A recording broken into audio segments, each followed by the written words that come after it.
अब रही अवधी भाषा की बात, इस पे लेकर विवाद, मुझे तो इस विषय के जानकारी से पूरे पता भी नहीं था कि अवधी रामचरितमानस की भाषा को लेकर भी कोई विवाद है। लेकिन जब इसके अध्ययन में हम लोग गए तो ये पता चला कि नहीं, इसको भी लेकर लोग, कोई कहता है कि बुंदेली भाषा का है, ब्रज भाषा का भी बहुत प्रभाव इसके अंतर्गत आता है। तुलसीदास जी ने स्वयं 3 ग्रंथ ब्रज भाषा में लिख दिए, विनय पत्रिका, दोहावली और कृष्ण गीतावली।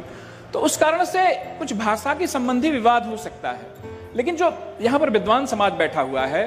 अगर यह प्रश्न अब सुलझ जाए तो मुझे लगता है कि अवधी भाषा को लेकर भी जो एक प्रश्न खड़ा किया जाता है वह भी सुलझ जाएगा, क्योंकि तुलसी के जन्म को लेकर ही अभी विवाद सुलझा नहीं है। कोई कहता है कि वो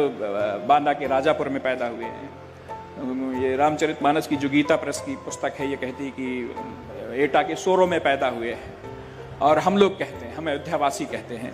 कि जहाँ बराह क्षेत्र है, जहाँ पर बराह भगवान का अवतार हुआ था, गोंडा के बहुत लोग बैठे हुए यहाँ पर, जहाँ पर बराह भगवान का अवतार हुआ था, जो पस का क्षेत्र है,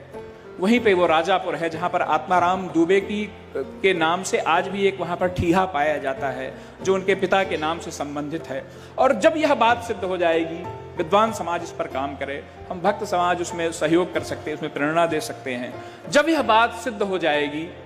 कि तुलसीदास जी का जन्म राजापुर में, वो गोंडा, वो जो सरयू और घाघरा का संगम है, जहाँ पर बराह भगवान ने अवतार लेकर पृथ्वी को रसातल से उभारा था, वो जो बराही क्षेत्र है, वहाँ का जिस दिन ये सिद्ध हो जाएगा, मुझे लगता है कि भाषा संबंधी जो विवाद है अपने आप शिथिल पड़ जाएगा। क्योंकि तुलसीदास ने और अपने जन्म के बारे में कुछ तो नहीं लिखा है, लेकिन उन्होंने लिखा है कि मैं पुण्य निज गुर सुनी कथा सुसूकर खेत, यानी कि सूकर खेत में अपने गुरु नरहरि दास से वह कथा उन्होंने वहाँ पर सुनी थी, और उस कथा को फिर उन्होंने आगे चलकर उसका रामचरितमानस जैसे ग्रंथ का प्रणयन किया।